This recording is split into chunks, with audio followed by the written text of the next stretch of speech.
The introduction to Chaucer on pages 214 through, and the Canterbury Tales, through 218. I don't want to add anything to what's in there because we don't have time to add to what's in there. Just read it carefully. Note, especially, not for the exam, but just because it is important, that in 1359, Chaucer was taken captive as a for ransom in the 100 Years' War. This is during the reign, I think I said last week, Richard II. It's during the reign of Edward III. Okay, and he was ransomed, and he was only about 16 years old. Again, that has to indicate that Chaucer's fairly important to the king. And the ransom amount, I don't think it says in here. I was reading something earlier today. The ransom amount was a few £100s. It's like 300 or so. Which 300 pounds back then is a lot of money today. It's at least $1 million. Okay. His main period of writing, in terms of what we're concerned about, is really from 1375 on. Okay. Canterbury Tales, which is what a lot of people take to be Chaucer's most important work, probably begun around 1385, and we don't know when it's finished, if it's finished. Okay, we know that he stops writing it in 1399 because that's when he dies. Other than that, we don't know if Chaucer stopped writing it possibly in the early 1390s and just gave up, or just decided he was done. Okay, but we do know, if we take the words of the general prologue, how many tales were there going to be in the Canterbury Tales? More than that. Okay.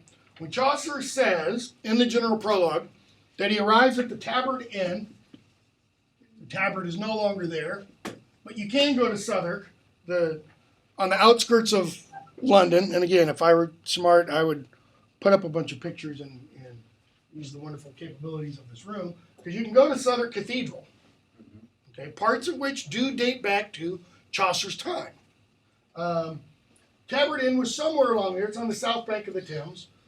But he says when he arrived there, and he gives us the description of the pilgrims, and then he tells us there were 29. Plus, Chaucer gives us 30 pilgrims. And it's the host who comes up with the idea of what they're going to do to while away the time as they're making their way from the Tabard to Canterbury and back. The host, who is named, and his name is Harry Bailey, okay? He says, you, the pilgrims, okay, and Chaucer is one of those, you will tell 2 tales going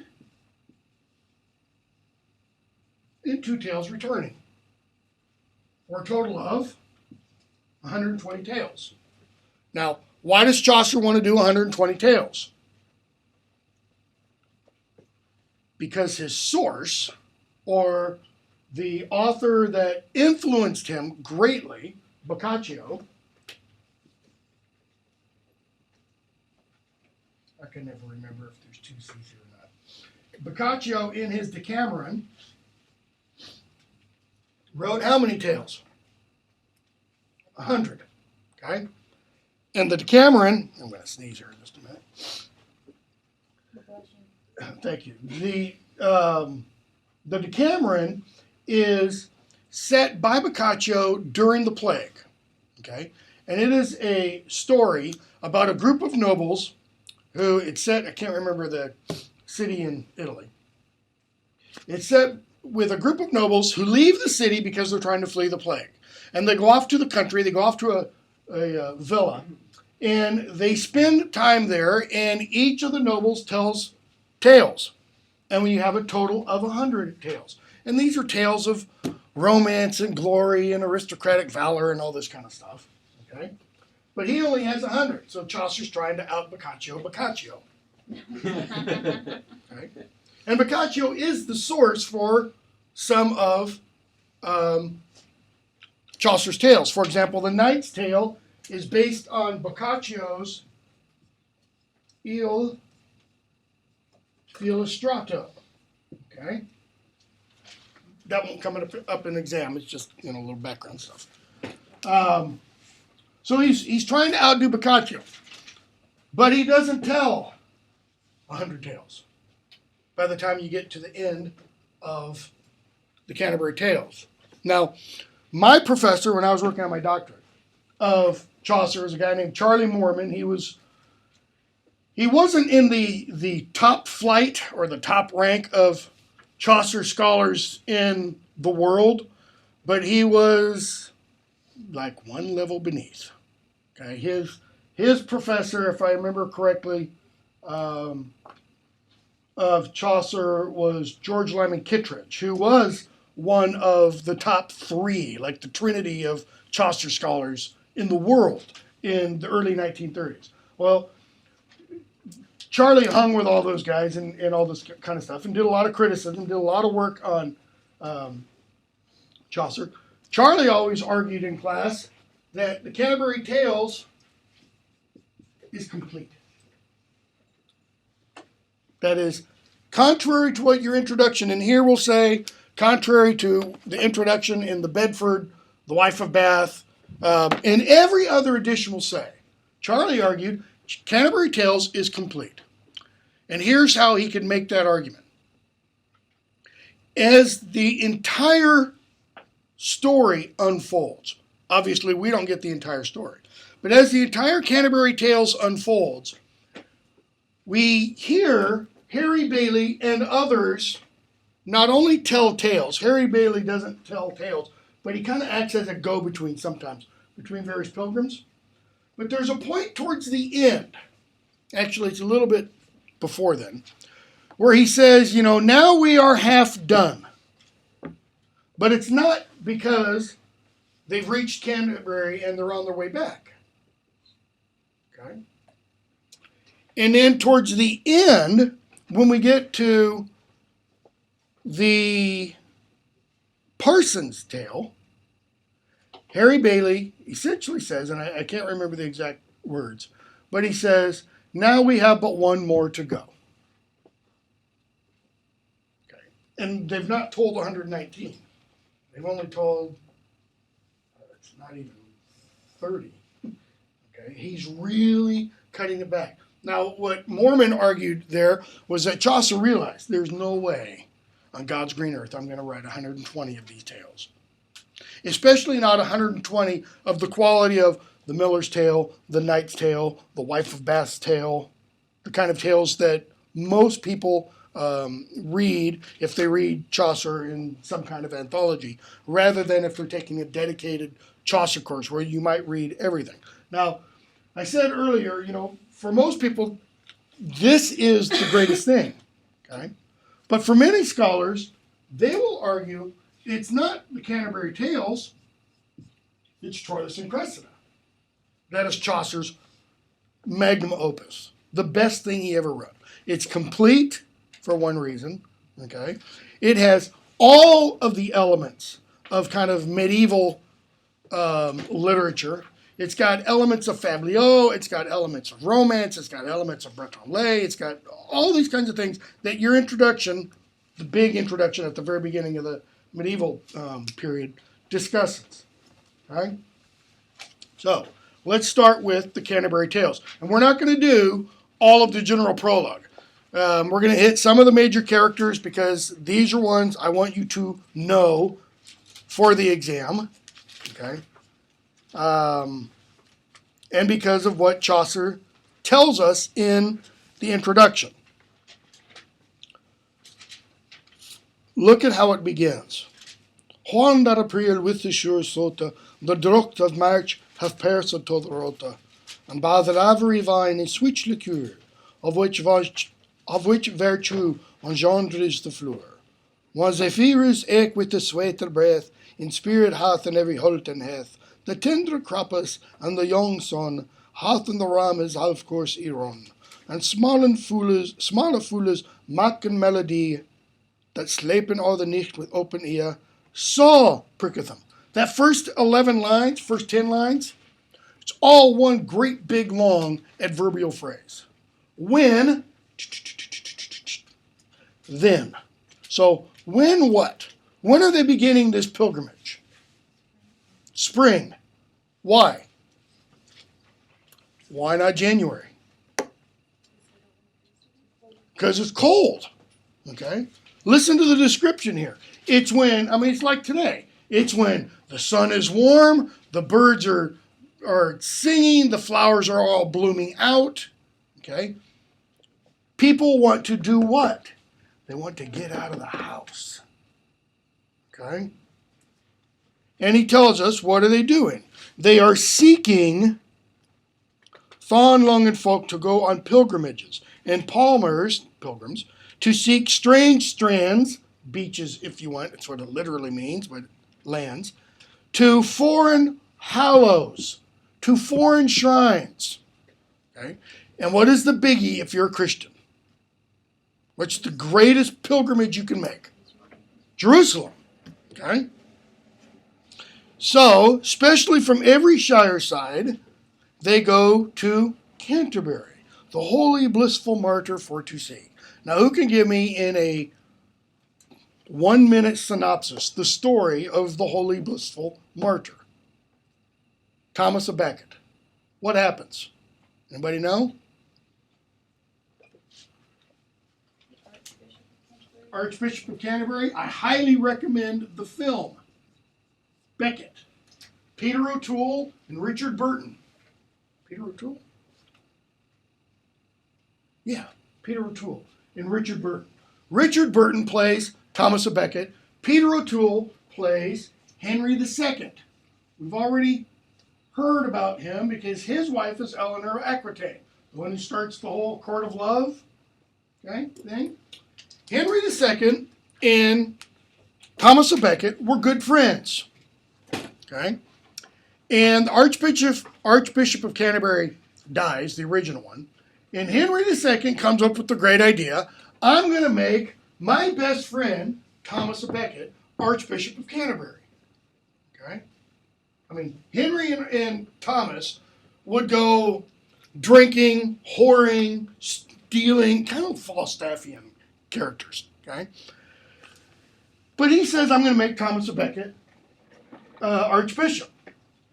From what we know, Becket pled with him, don't do this. Do not make me Archbishop. And Henry didn't listen, and so he makes him Archbishop. And what happens is when Thomas of Becket is made Archbishop, a change comes over him. And what I mean by that is he takes the role seriously. He becomes a real Archbishop. He doesn't become Archbishop solely for the power and perks that comes with it. He becomes the quote-unquote spiritual head of the Catholic Church in England. Okay? Well, that immediately creates problems for Henry II, such that Thomas flees. He flees to France. He goes to Avignon, France, where there is a pope. I say a pope because there's also a pope in Rome. This is called the Great Schism. There's actually two great schisms in the church. There's the one in 1054 when the Roman Catholic Church and the Orthodox Church separate. But then there's this one where you have two popes. It's also called it sometimes what's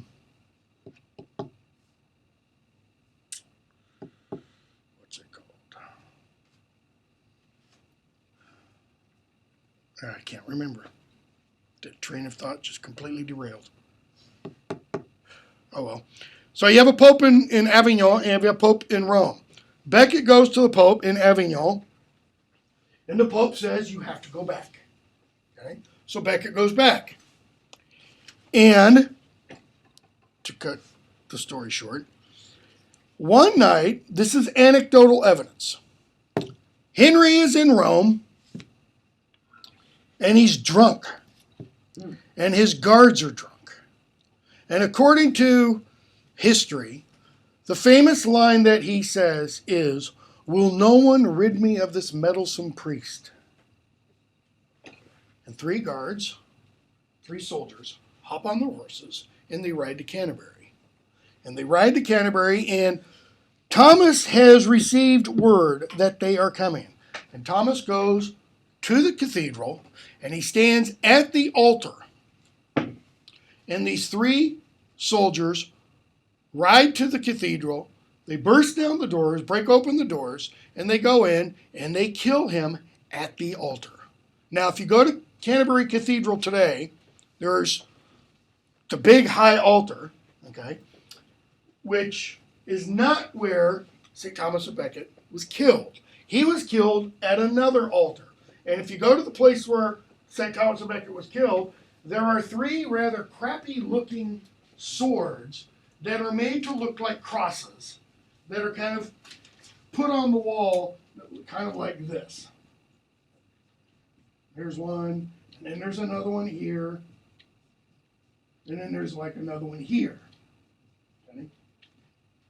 This is where St. Thomas of Becket was assassinated. When word reaches Henry II, he's like, "I didn't mean it." Okay? And so Henry does penance. He does penance by riding to Canterbury. And on the city limits, on the wall of Canterbury, he gets off his horse and he crawls on his knees from there all the way to the cathedral. Okay? This is his means of doing penance for this sin. Becket is killed in, I'm sure your introduction says, I think it's, is it 1170? That's what it says. In 1170. He is sainted, he is beatified within like 20 years. Does the introduction say? I don't think it does. Killed on December 29th, 1170. It's one of the quickest turnarounds from being a non-saint to becoming a saint in the Catholic Church. I'm pretty sure it's before 1200 that he's made a saint. That's very fast. All right? So he becomes this great saint for the English nation. So that's where everybody's going. Chaucer continues. I'm going to skip a few lines. And he says in line 20, "In Southwark at the tabard as I lay, ready to wind, and that is to travel on my journey to Canterbury, with full devout courage," he says, he's at the tabard, and in comes 29 members of a company. Now, these aren't people necessarily all from the same town. It's a group of people that have met up along the way. And they've kind of taken in together. And they're going to travel as a large group. And he says, "Well 9 and 20 in a company of sundry folk." Line 24. Line 25 of sundry folk. "By adventure fallen in fellowship, and pilgrims were they all," that they're going to go to Canterbury. And so Chaucer says, "But while I have time and place," skipping down to line 35, "before that I farther go on to my tale, I think it accordant to reason to tell you all the condition of each of them, as it seemed to me, in which they were, and of what degree, and also in what array they were in." Okay, so first he calls them sundry folk. There's a very famous book about Chaucer titled Of Sundry Folk. Okay, and then he says what? To tell us the condition of them, okay, what they were, and of what degree. The condition. Now, your gloss tells you their character and estate. Okay? What degree, their rank, and how they're dressed. So he's going to tell us what they are in terms of their profession, their job. Okay? That's one thing. He's going to tell us their rank or degree. That is, their social status. And he's also going to tell us how they are dressed. Why is this important? Because in Chaucer's time, you have what are called the three estates. Okay? Start with the lower estate, or the third estate, let's say. This is the common folk, not necessarily peasants. Today, we would call this essentially the middle class and the lower class. Right? The second estate and the first estate. The second estate, well,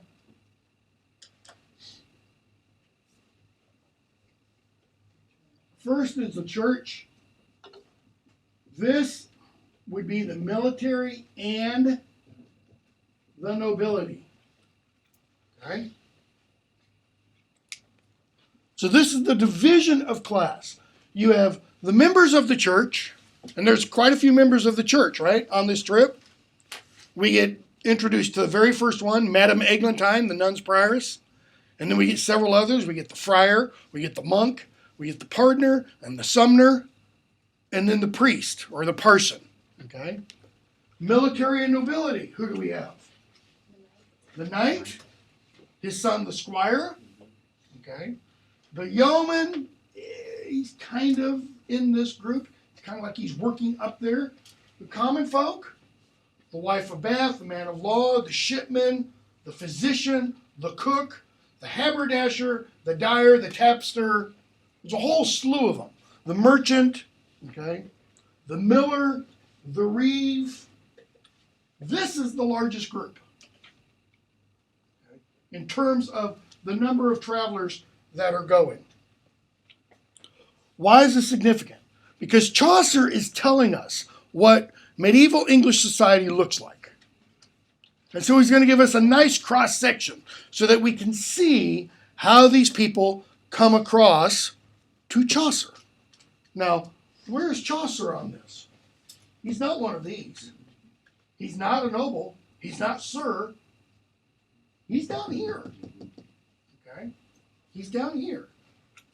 So a lot of scholars and such read the Canterbury Tales to get an understanding of what medieval life was like. Because Chaucer is one of the authors, he's one of the few authors in the later Middle English period who does attempt, it seems, to give us a pretty good perspective on medieval English life. The Langland, who wrote The Vision of Piers Plowman, does the same. Right? So, he says, and at a night then will I first begin. Why? You'll see the three estates, you'll see these two vary in terms of top and bottom. This isn't necessarily ranking most important, least important. It's just division, first, second, and third. Okay? But if nobility, who does that obviously include? The king would be at the top. Nobody trumps the king. Not even the Archbishop of Canterbury. Why? Because the king appointed the Archbishop of Canterbury. Still happens today. Rowan, I keep wanting to say Atkinson. It's not Rowan Atkinson. It's not Mr. B. Though sometimes I think Rowan Atkinson would make a better Archbishop than Rowan Williams. The current Archbishop of Canterbury is going to retire this December. Okay, he's announced it. He notified the Queen because, according to British law, it's the Queen who has the ultimate authority. Even though it will be the Archbishop, even though it will be the Prime Minister who will recommend who becomes the next Archbishop. Okay. So we get these three. So he says, I'm going to start with the knight, and we get the long description of the knight. He's dirty, he's haggard. Why? Because he doesn't take a bath? He's just gotten off the boat from one of his military adventures, let's say. Now, you get this long description of the knight that goes from roughly line 43 to line 78. Okay? Talks about how the knight was a worthy man, how he loved chivalry, truth and honor, freedom and courtesy, mom, apple pie, and the American way. I mean, it's the whole package deal. Okay? And then we get a description, long description, of all the battles that he fought at. And your footnote tells you on page 221, okay, what all these battles are, etc. And notice, he wasn't only out fighting pagans or heathens. Heathen here means Mohammedan, Islam, Muslims. Okay? Who else did he fight against? The Spanish. Okay? Look at the bottom half of that long footnote. The places not identified with a specific date of battle saw protracted hostilities between Christians and non-Christians during the period in question. The Great Sea is the Mediterranean. Okay? But it's not only that. He included in some of these battles were battles against other Christians. Okay? The knight's battles are as follows. Alexandria in Egypt, which at this time has been overrun by Islam. Prussia, Lithuania, Russia. The scenes of much fighting against holdout pagans in the last decades of the 14th century. But they were also fighting Christians in each of those countries in the 14th century. Grenada in Spain, whose city Algeciras, sounds like what? Al Jazeera, the TV station. Okay.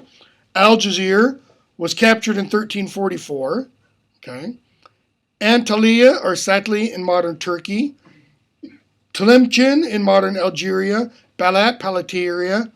Okay.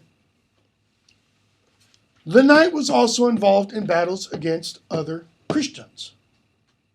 Now, I don't think your notes don't mention this.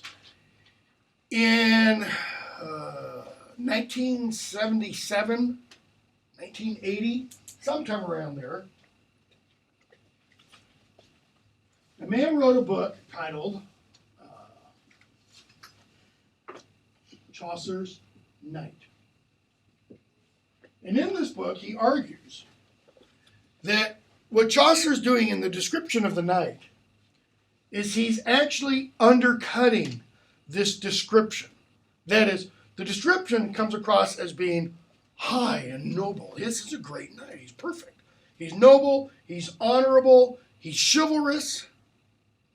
And yet what the scholar who writes Chaucer's Knight does is he points out that in many of these battles that Chaucer mentions, they weren't battles against Muslims or Saracens as they were called. They were battles against Christians. Okay? The guy who wrote this,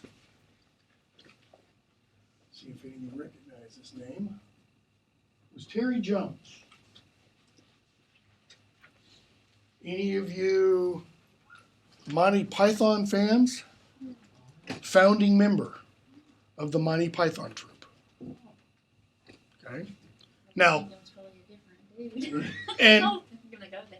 and the book is still regarded as a solid piece of scholarship. Okay? So, look what Chaucer does here.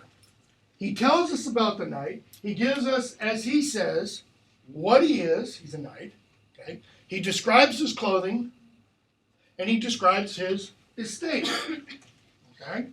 And then after the knight, he talks about the knight's son, his squire. And what do we find out about the squire? He's a lover and a lusty bachelor. He's got curly golden locks. He can sing well. He can play well. He's strong. We find out where he has been in cavalry expeditions. Flanders, Artois, Picardy. Okay. So we get the full description of him. We find out they have a yeoman with them. And that he's clad all in green because he's a forester. Okay.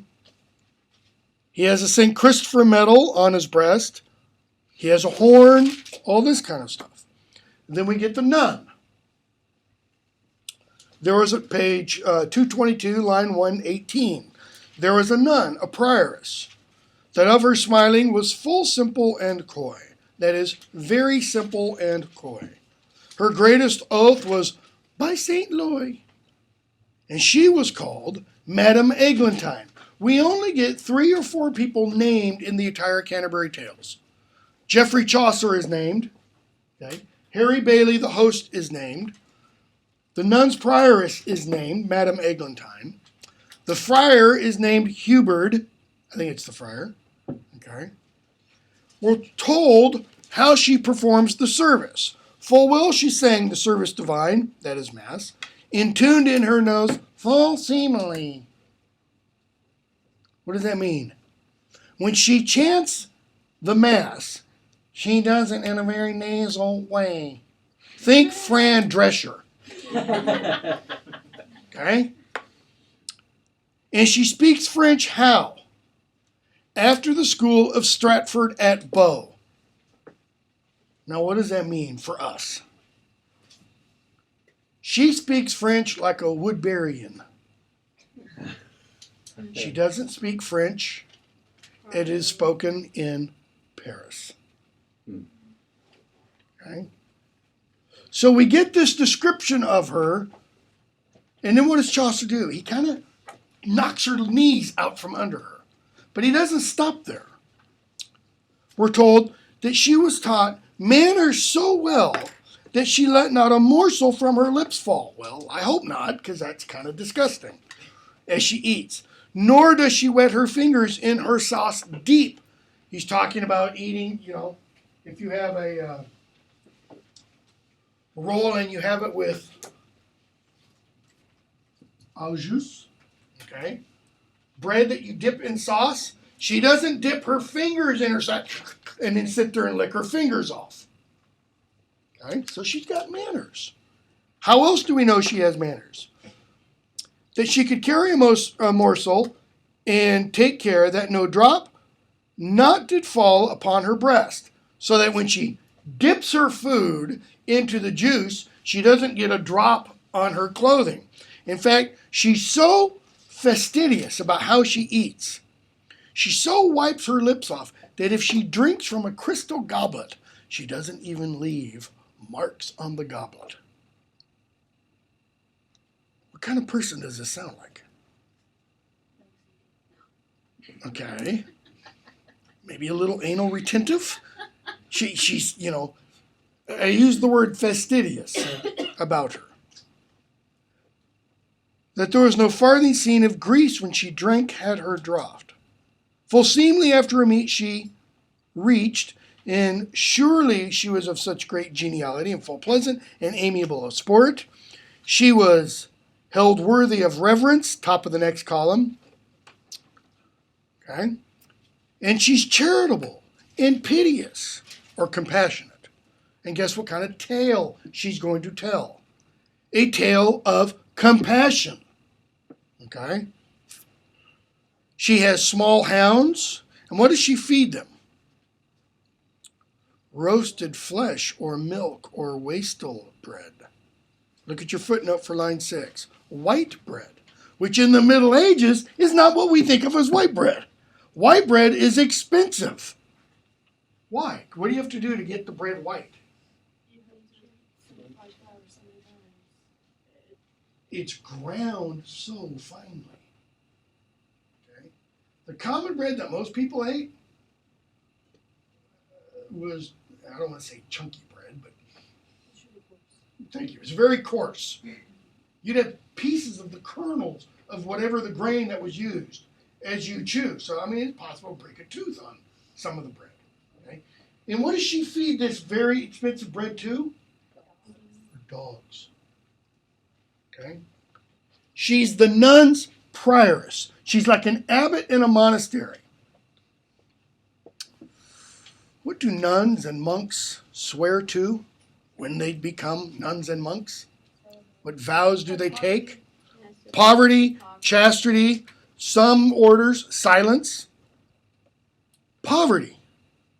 She's feeding her dogs roasted flesh and expensive white bread. What does Judas say to Jesus at the Last Supper? Actually, it's before the Last Supper. A woman comes and she anoints Jesus' feet with expensive ointment and dries his feet with her hair. And Judas is like, that could have been sold for the poor. Okay? This could have been used for the poor. I mean, abbots are monks too. Prioresses are nuns too. They also take vows of poverty, though in the later Middle Ages, from roughly about 1000 on, the church became very corrupt, okay, which we're going to see Chaucer address. She had a high forehead, and she has this big A right here in her chest. What does it mean? It doesn't mean, Hester Prynne. Okay. And there was writ a crowned A, and after amor vincit omnia. Love conquers all. So, what kind of love? Is she talking divine love? Or is this romantic love? It's not spelled out. Okay. Should she be wearing this kind of jewelry? No, not at all. Okay. So Chaucer gives us warts and all, especially when we get to the miller. I mean, he's got a big old wart on the side of his nose and red hair growing out of it. Okay. Then we get the monk. So we've had a member of the nobility, the military. Now we've had a member of the churchly estate, and now we get another member of the church estate.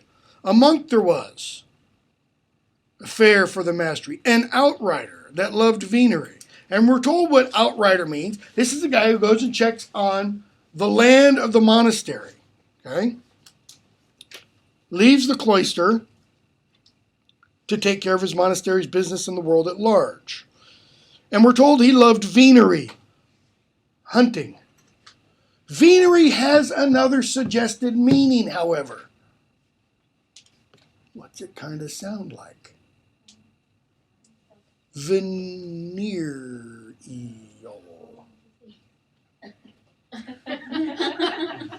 Okay? He loves venery. A manly man to be an abbot able, full many a dainty horse had he in stable. He's got lots of horses. Okay? Look at how he's dressed. He's got loud bells. The rule of St. Mar or of St. Benedict, because that it was old and somewhat strict, this same monk said, let old things pass, and held after the new world the space. In other words, he wasn't going to hold by the rule of St. Benedict. St. Benedict is kind of the founder of Western monasticism, early in the 6th century. And St. Benedict came up with a rule. These were rules, not guidelines, not suggestions. Okay, rules that monks should follow. Among them, poverty. Why? Go and sell all that you have, give it to the poor, and follow me, Christ says. St. Benedict took that literally because he was following the father of monasticism, St. Anthony of Egypt, who was very wealthy. He goes to church one Sunday. He hears that passage. His parents had just died, and he does that. He sells everything he has. He gives it to the poor, and he goes off into the desert. St. Benedict does the same, founds a variety of monasteries. This monk says, I don't really like this rule. I want to follow an updated, kind of an easier rule for monks. And we're told he gave not of that text a polled or plucked hen that said that hunters are not holy men. St. Benedict essentially said, if you're going to be a monk, you have to give up the ways of the world. What does that mean? No hunting. No playing games of chance, dice, poker. Okay? No drinking. No drinking? I mean, really? Please. I mean, exactly. Okay? Okay, good, Trappist monastery beer. I mean, And so we get the rest of, I don't want to talk about all of it because we don't have a lot of time. We get the rest from about lines 175 to 188 or so. The description of St. Benedict and St. Augustine, okay, and how this monk says, I don't want to follow any of that, okay. Line 188. Let Austin, that's St. Augustine, this is the St. Augustine, Bishop of Hippo, not the St. Augustine who came and brought Roman Christianity to England. Let Augustine have his own work to him reserved. Therefore he was a precursor all right, hard writer. And I think Chaucer intends for us to interpret that a little loosely, especially after the line about venery. Okay? Greyhounds he had as swift as fowl in flight. Of riding and of hunting for the air was all his lust. No cost would he spare. How do we know? Look at his sleeves. They're lined with gray fur. How should a monk dress? Coarse woolen cloak. Not this guy. He's dressed in fine clothing. And he has under his chin, he has a golden pin, a love knot. In the bigger end there was. His head is bald, shines like a glass. His face looked like it had been anointed, meaning what? Sweaty, shiny, oily. Okay. His eyes are steep and rolling in his head. Okay. Steep. Now, your gloss tells you bright. Not necessarily what it means. What else can it mean? Yeah, kind of bulging. Think, if you're familiar with Young Frankenstein, think Marty Feldman. Kind of just looking at you, not going every which way like Marty Feldman was able to. Okay. That steamed as a furnace of a lead. That is, his eyes do. His boots were supple. That is, he's got nice leather boots. Okay. Now, certainly we're told he was a fair prelate. He was not pale as a four-pinted ghost, a suffering ghost. Why? Because it was common for monks to be thin. We're going to meet somebody else who's kind of the churchly class, but kind of not. The scholar of Oxford. Okay. And how is he described? Rail thin. Why? He doesn't spend his money on food. He spends his money on books. Okay. Why? Because he's a scholar. But to be a scholar, you also many times had to be a member of the church. What else are we told about him? Okay.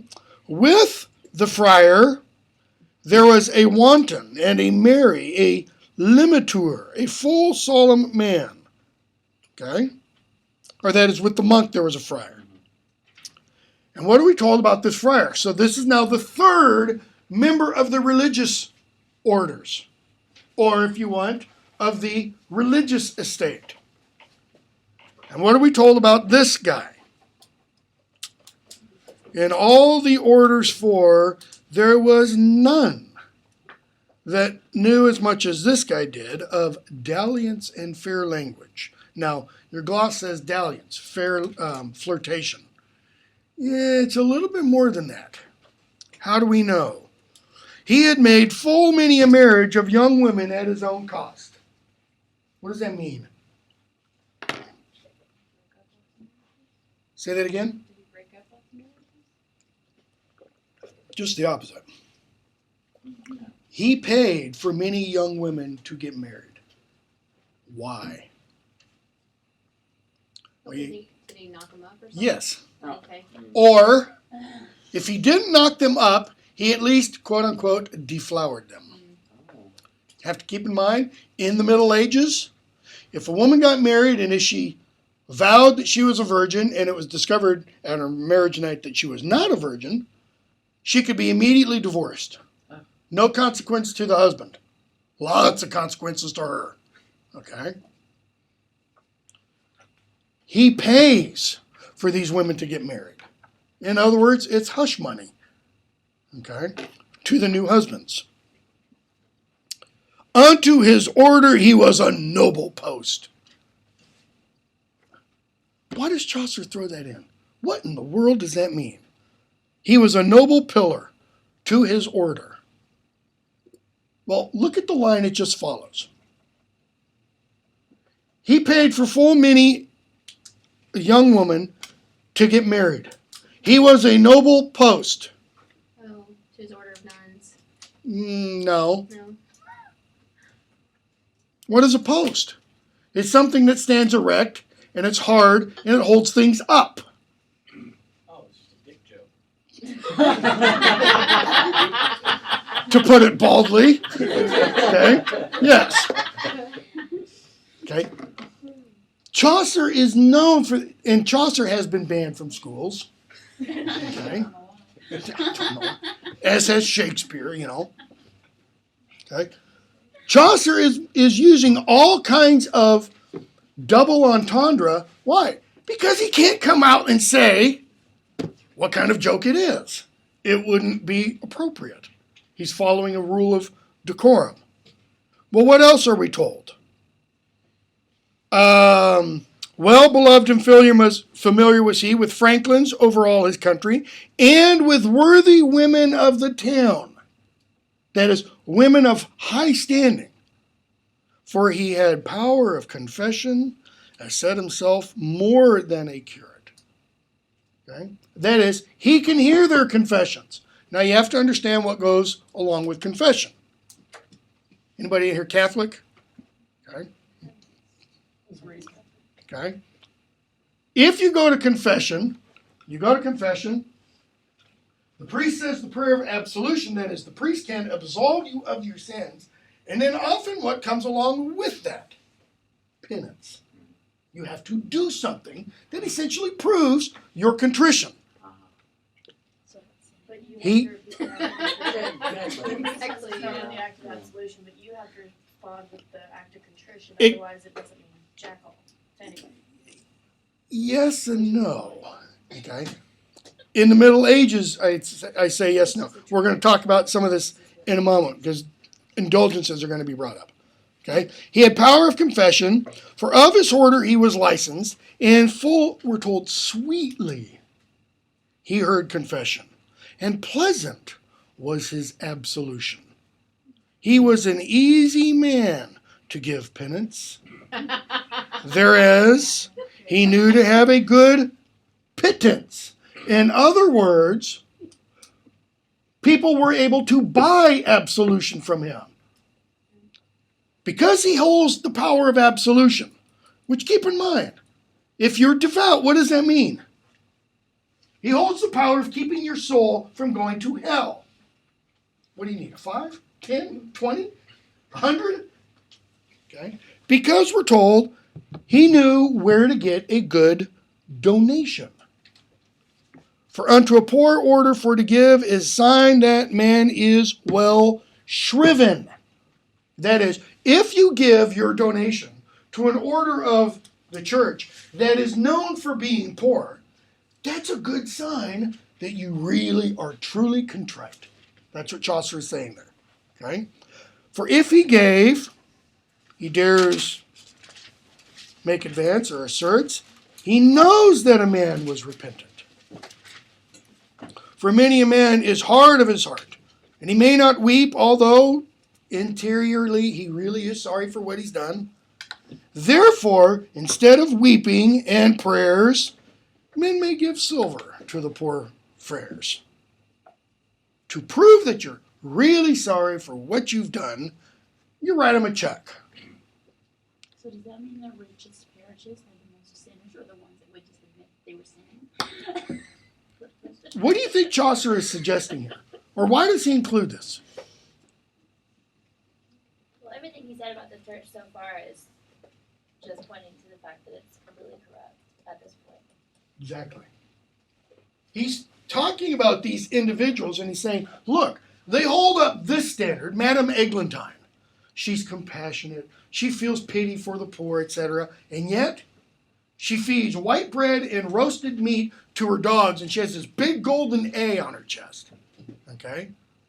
The monk has a bunch of horses and greyhounds. He shouldn't have any of these things.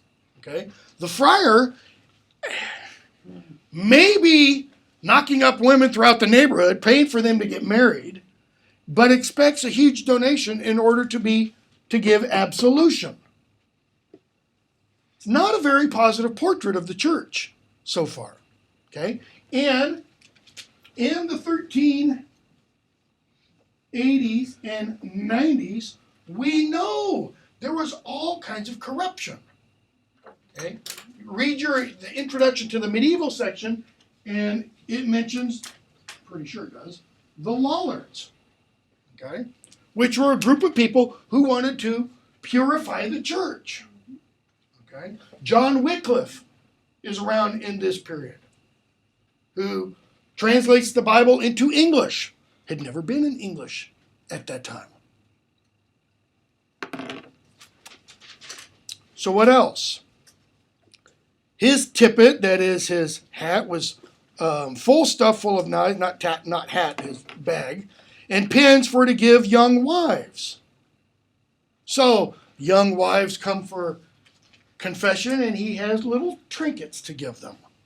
And certainly he had a merry note, that is, voice. Well could he sing and play on a rote. Okay? Of songs he bore always the prize. That is, if there was a competition, he would win. His neck was wide as the fleur-de-lis, therefore as strong he was as a champion, etc. He knew the taverns well in all the town, and every hostler and tapster, better than a leper or a female beggar. That is, he knows them better than he knows a leper or a beggar. It's not saying he knows these taverns better than does a leper or a beggar. Okay? What's the implication there? He ought to know the lepers and the beggars better. Why? He's a member of the church. Okay? You have to imagine Chaucer's audience is well versed in maybe not reading the Bible, but they are well versed in biblical stories. Okay? And what does Christ say? He doesn't come to those who are healthy. He comes to those that are sick. So that when the scribes and Pharisees say, man, you're hanging out with hookers and tax collectors. Notice where that puts the IRS. Okay? He says, I don't come to those that are healthy. I come to the lost sheep, to the sick. What's he doing? He's skipping the sick. Why? Because he says, 244, it accords not by his faculty, that is according to his way of thinking, to have with sick lepers, acquaintance. That's not honesty. That is, it's not respectable. Is there any difference really today? And I don't mean about the church. I mean about society in general. Do people want to hang around with homeless people? Generally, no. You will go walk down the street and there's a homeless or a beggar. And I've seen this, through cities and throughout America. I've seen it in London. I've seen it in Edinburgh. And 9 times out of 10, what do people often do? They literally cross over to the other side of the street, just so they don't have to walk past the beggar. How much have things changed in 600 years? Okay? He says it's not respectable. And moreover, it may not what? Advance. For to deal with no such poor folk. Or as Rush Limbaugh likes to call them, and I'm a big Rush fan, the detritus of humanity. Detritus.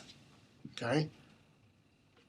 But all with rich and sellers of, that is where we get the word victuals from, by the way. And overall, thereas profit should arise, courteous he was, and lowly of service. Okay? He wants to hang around with the rich and powerful, but he's courteous and he's humble. So how do you make sense of all of this? There was no man nowhere so virtuous. He was the best beggar in his house. For though a widow had not a shoe, that is, she walked around barefoot because she's so poor, so pleasant was his in principio, and your footnote tells you, the opening line of the Gospel of St. John, in the beginning was the Word, and the Word was God, etc. Yet would he have a farthing before he went. Even though she's so poor that she can't even afford shoes, this guy was such a good speaker. You know, if he'd been around during the advent of television or TV, I mean, he'd make Jim and Tammy Baker look, like pikers. His purchase was well better than his rent. Rage he could, as it were, ride a whelp. In love days, there knew he could offer much help, etc. Okay? And finally, we get his name. He's named Hubert. And then we get the merchant, which I don't want to talk about. Or merchant, I don't want to talk about. We get the clerk of Oxford. Okay? And again, he spends all of his money on books, and we're told he has about 20 volumes. Now, in Chaucer's day, to have personally 20 books, that would be like owning Walker Library today. I mean, that's unheard of. Because keep in mind, how are books produced? Entirely by hand. Okay? So he spends all of his money on books. Then we get the sergeant of law, which I don't want to talk about. In fact, we're going to skip several. Go on to the cook, page 227. Line 378 or so. A cook they had with them for the knowns. Whenever you see that phrase, for the knowns, it's just Chaucer filling out the line. He's got to get his iambic pentameter. He's got to get his 10 syllables. Well, there's 3. It doesn't mean anything, okay, essentially. To boil the chickens with the marrow bones, etc. And we find out this guy can cook everything. I mean, he's really good, okay? But he's got one little problem. What is it? He has a sore on his leg that oozes. And although Chaucer never actually specifies it, most people assume that what this means is as he cooks, and again, he doesn't cook over something up here, he cooks over something down here. Ew, yeah. It oozes, it leaks into what he's cooking. Okay?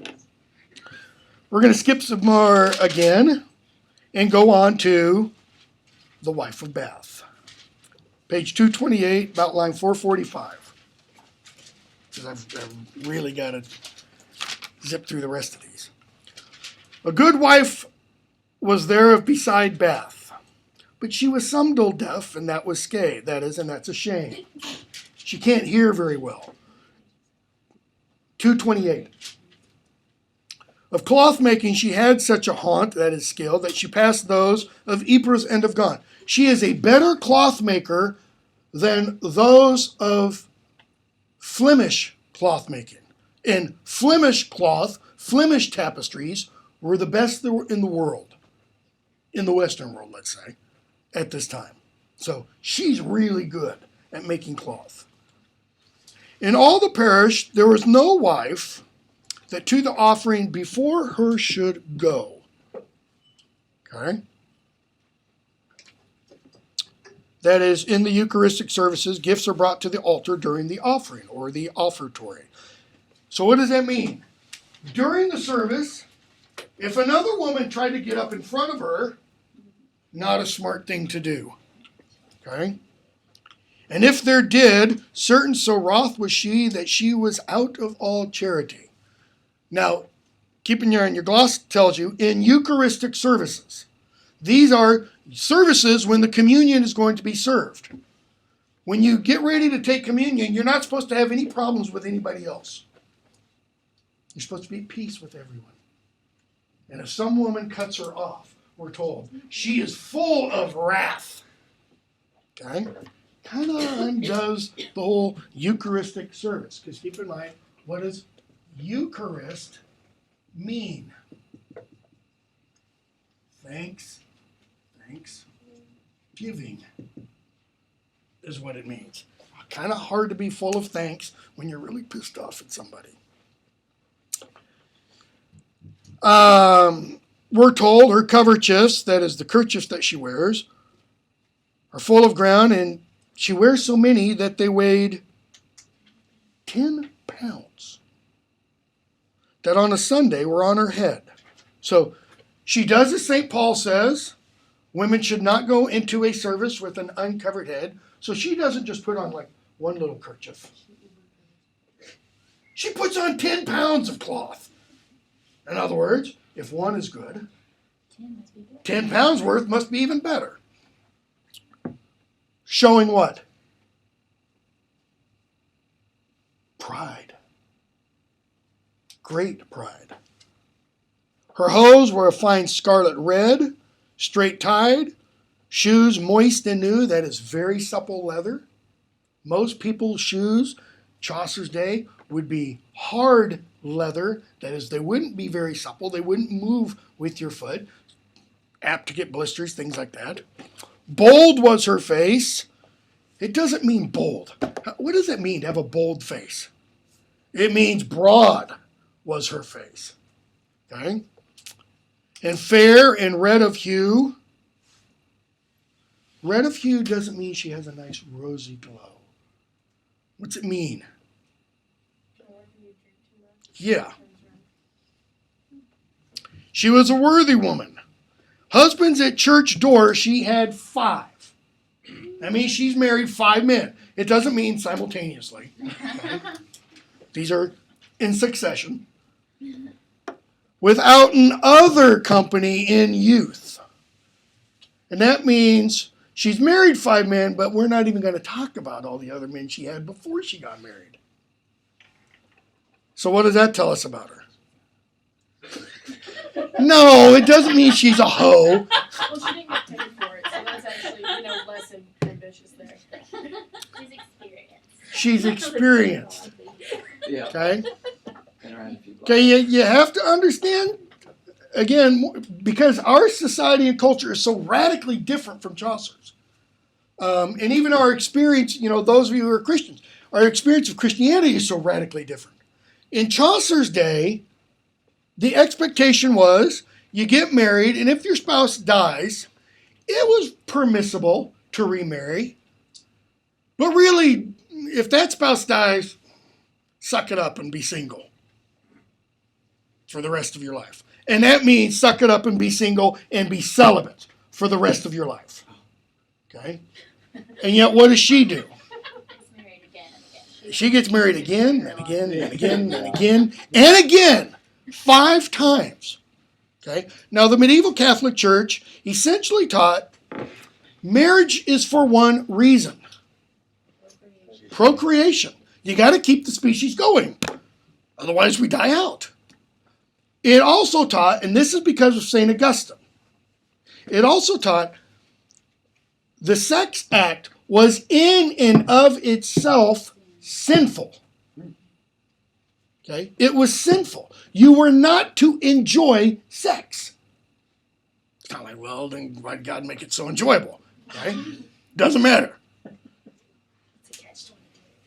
It was St. Augustine who came up, I think I'm spelling that word wrong, concupiscence. Okay? It's through sex, St. Augustine says. In fact, I know that's spelled wrong. Do we need to know this Somewhere for in the here. test? Well, no, it's just background stuff. St. Augustine says it's through sex that a term St. Augustine coins. This aspect of our nature gets passed on to all humanity. Original sin. Prior to St. Augustine, writing in about 300 AD, there was no notion of original sin. Okay? It's Augustine who entirely creates that. In the Eastern Church, there is no original sin. There's the first sin, kind of a thing. Okay? It's St. Augustine who says we receive original sin genetically almost. So, like, we have no choice but to sin. Okay? She's going to take that and kind of run with it a little bit. Because we're told, not only did she have 5 husbands and other men in her youth, but we're told thrice she'd been to Jerusalem, showing us what? Oh man, she's so pious. She is so devout. She didn't just go to Jerusalem once. She goes 3 times. And not just Jerusalem. She'd been to Rome. She'd been to Boulogne. She'd been to, in Galice at St. James. Okay. That is, she'd been to, what's the Spanish? It's the Trail of St. James, Santiago de Compostela, something like that, in Spain. She'd been to Cologne. She does pilgrimages like, vacations, it seems like, every year. She knows well, we're told, of wandering by the way. And you've got a gloss there. She knew much about wandering along the road. How useful is that gloss? So what does it really mean? She knew much about wandering about the way. Okay, it comes in the context of her pilgrimages, but that comes after her quote-unquote sexual history. I think Chaucer means for us to assume she's not just going on these pilgrimages because she's so holy. She's going on these pilgrimages because that's where men are to be found. Okay? There is a famous saint in the church that there are 3 or 4 different medieval English works written about. Saint Mary of Egypt. Okay?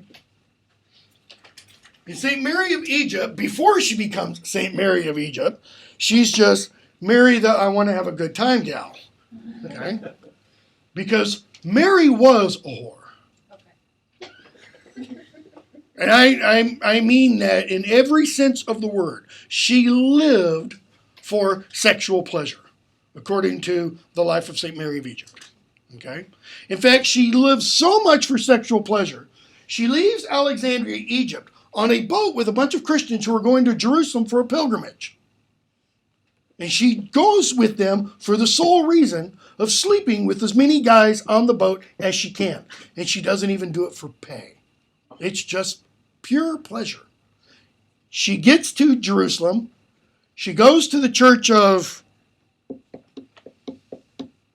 it's either the Church of the Nativity or the Church of the Holy Sepulchre, one of the two. And she can't get in. Not because the door is closed. It's because she goes and there's an invisible barrier that stops her. And she realizes something's wrong. She goes off in the desert and she lives alone for 47 years. Completely alone. Where she is, quote unquote, learning humility and learning chastity, what she's not practiced. Okay? She wanders along the way at the beginning of her life. But then she goes off and lives 47 years of chastity and such. She doesn't. The wife of Bath doesn't.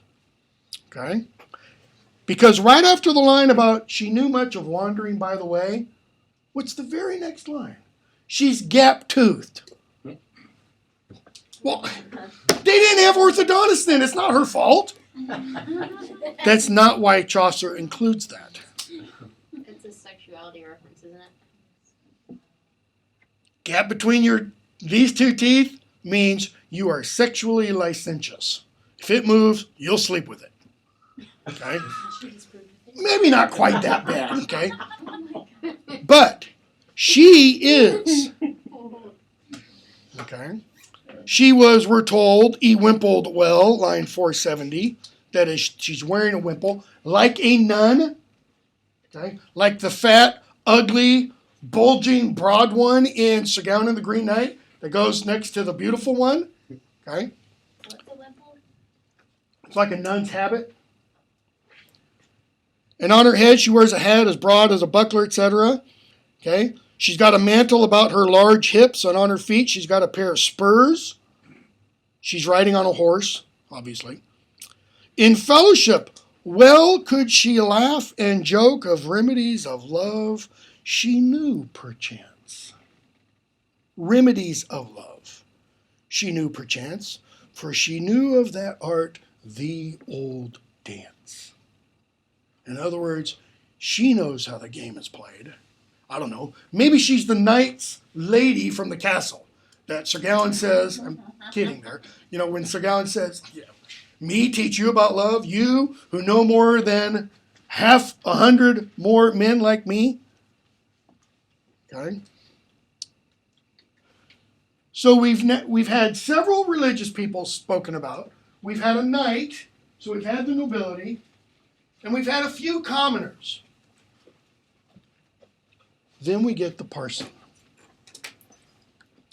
A good man was there of religion. Notice, he's the only one who gets that description. And was a poor parson of a town, but rich he was of holy thought and work. He was also a learned man, a clerk, that Christ's gospel truly would preach. His parishioners, devoutly would he teach. Benign he was, and wonder diligent, that is wondrously diligent, and in adversity full patient. In other words, how does he take adversity? He endures it without complaining. And such he was proved often sides many times. Full loath were him to curse for his tithes.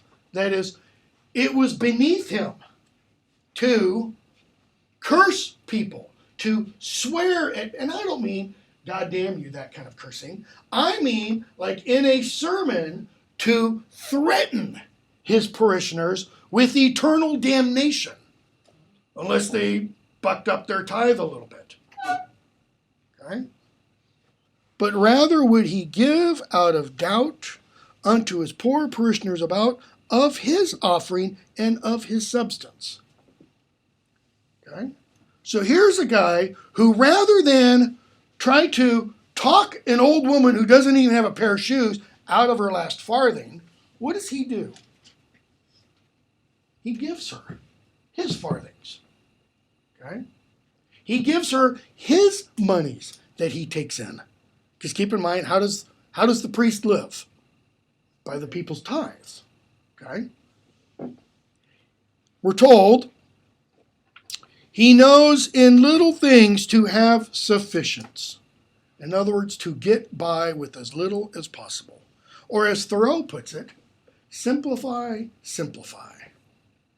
If you can live on one meal a day rather than 3, do it with 1. Kind of hypocritical, though, coming from Thoreau, because what did he do with his laundry? Oh, Mrs. Emerson.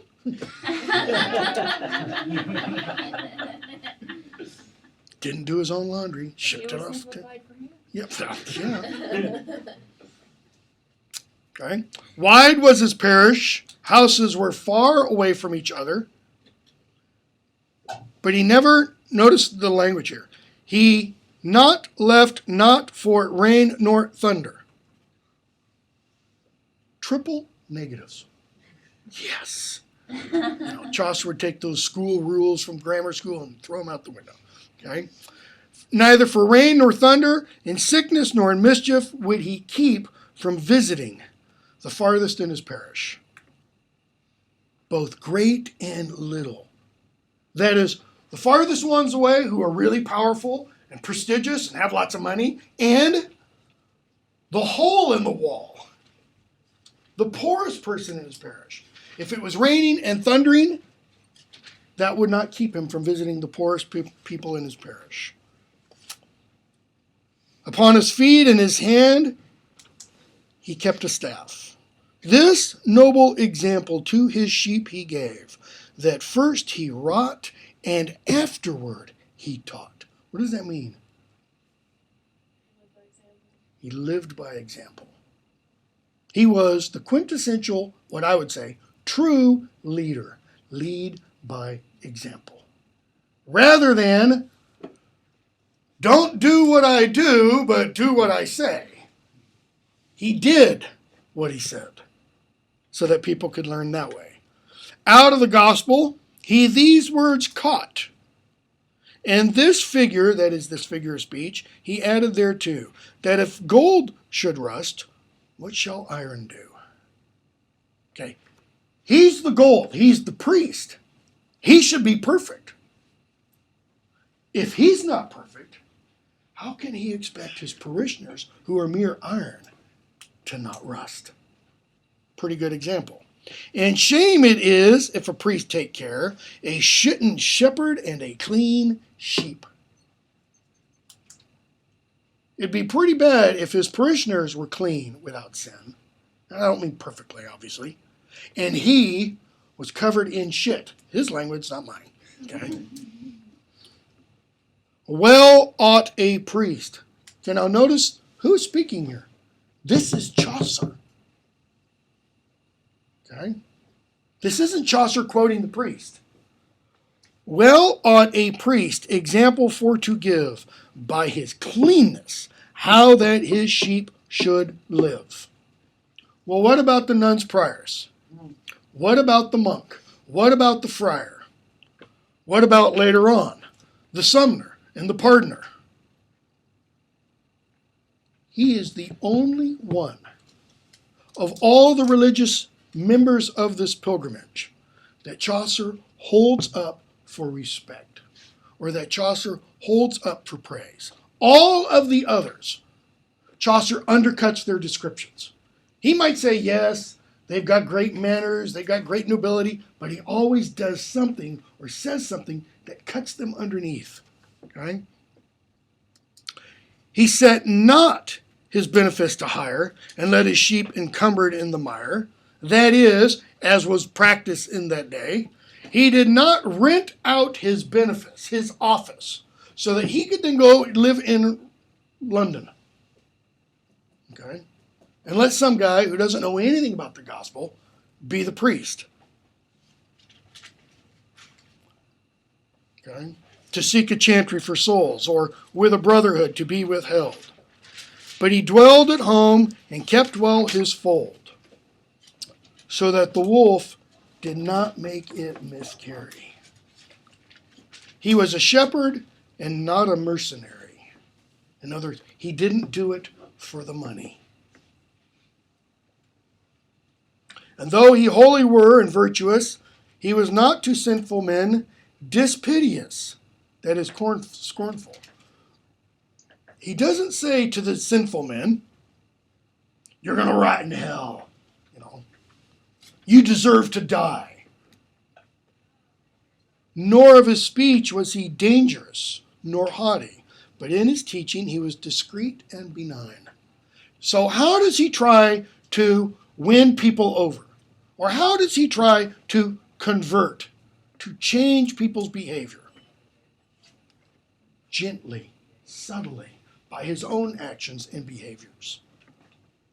In his teaching discreet and benign, to draw folk to heaven by fairness, by good example. This was his business. But it were any person obstinate, that if anyone was kind of, rock solid in their sin, they weren't going to give something up, they weren't going to change, whatso he were of high or low estate, him would he snibben sharply for the nouns. Snib. Snip. Him would he prune, in other words. A better priest, I believe, nowhere none is. Now that's pretty high praise. He waiteth after no pomp and reverence, that is, he expects none. Nor does he have a overly fastidious conscience, like, maybe who? The nun's priest, or the nun's prioress, I mean.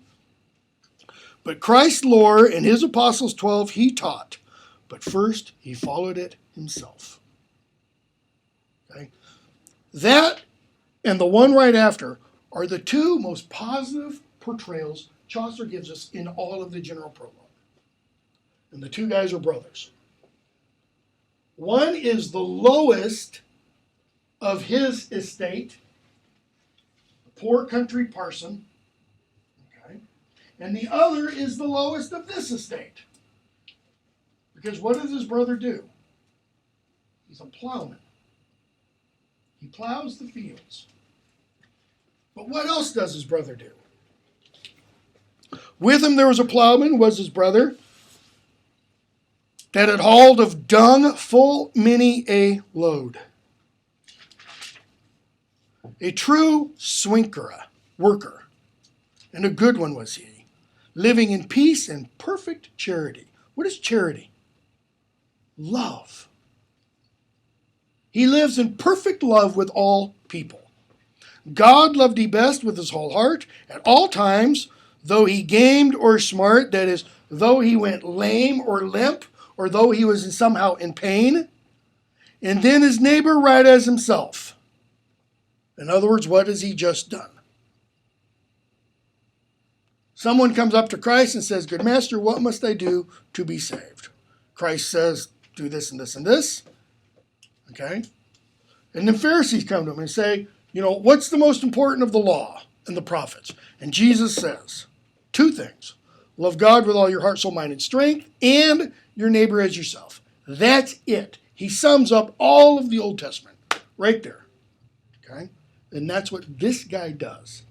Compare that with the friar, the monk, the nun's prioress, the summoner, and the pardoner. They don't do any of that. Okay? And this guy's, what does he do for a living? He carries loads of dung.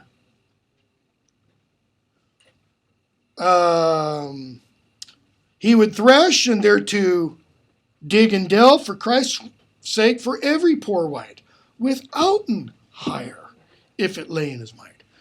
He would dig, he would plow for people without being paid for it. If he was able to. That is, if he could talk them not into giving him money for it. He paid his tithes, both of his own work and his possessions. So he pays tithes on what he earns, and he pays tithes on what he grows. Okay? In a tabard he rode upon a mare, that is, in an overshirt. Okay? Then we get a bunch of other people described, like the miller, which I don't have a lot of time to go over, so I'll just look at the miller. Big guy. Big, strong guy.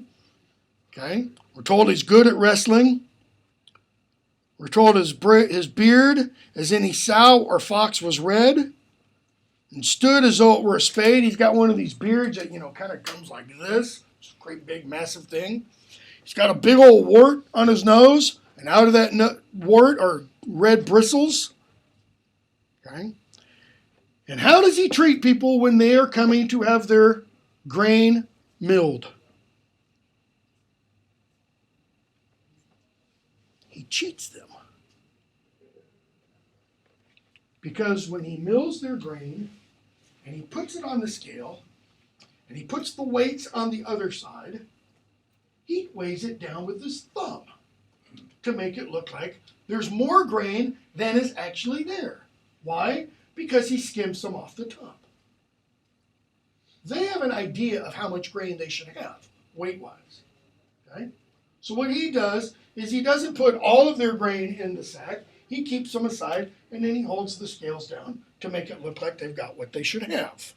In other words, he's a fraud. He rips them off. Okay? Go on to the Sumner, page 231. A Sumner is there.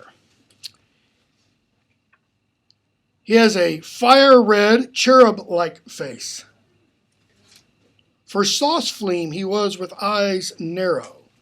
His face is red and blotchy, and his eyes are narrow. I think this means he's got beady little eyes.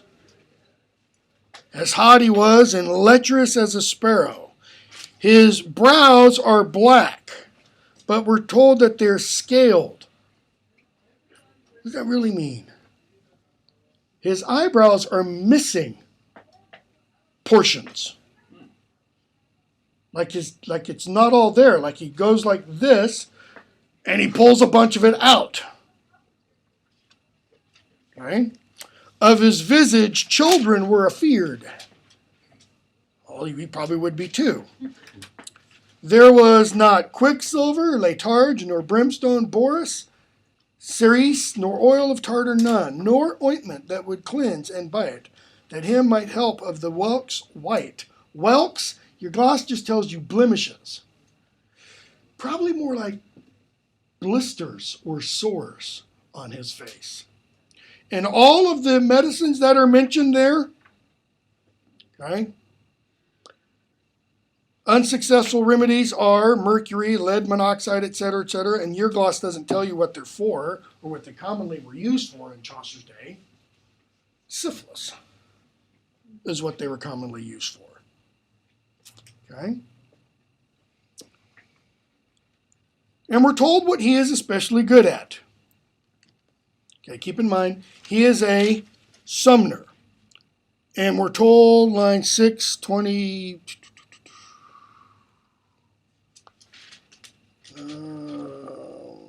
no, it doesn't tell you what he does. Okay. The Sumner calls people in for payments. Okay. And let's see here. We're told line 655. He calls people in for the archdeacon's curse. The archdeacon calls them in for essentially a church trial. They've not paid their tithe. They skipped church.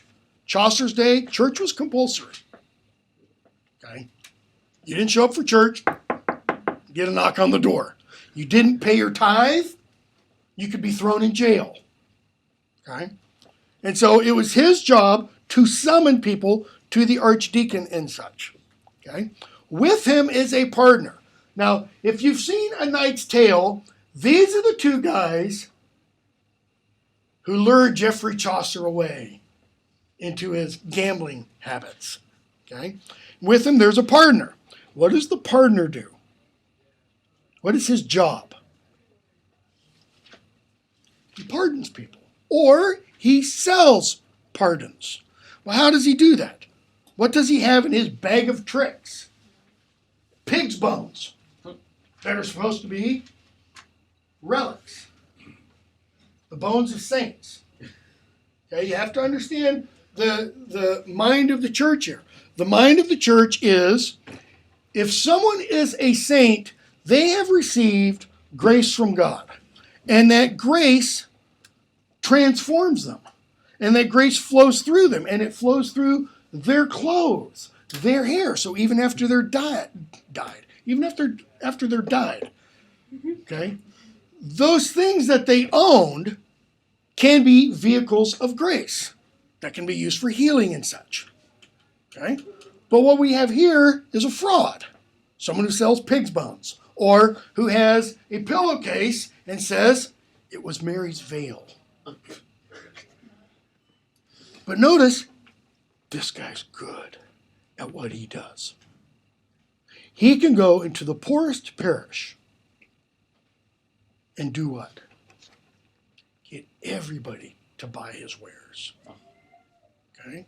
Why? He has a great voice. He has a great sermon.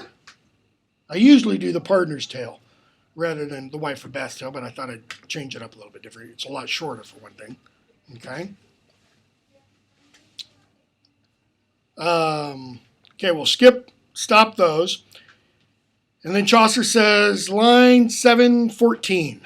Now I've told you shortly in a clause the estate, the array, the number, and also the cause why that assembled was the company. And we go from there to the end of the general prologue, and we hear Harry Bailey talk, and he says, this is what we're going to do. Okay? And once everybody agrees, because they have to agree for it to work, we get the first tale, which is the Knight's Tale. We're going to take a break, about a 10-minute break, be back at 6:12, and we'll start the Wife of Bath's prologue, and then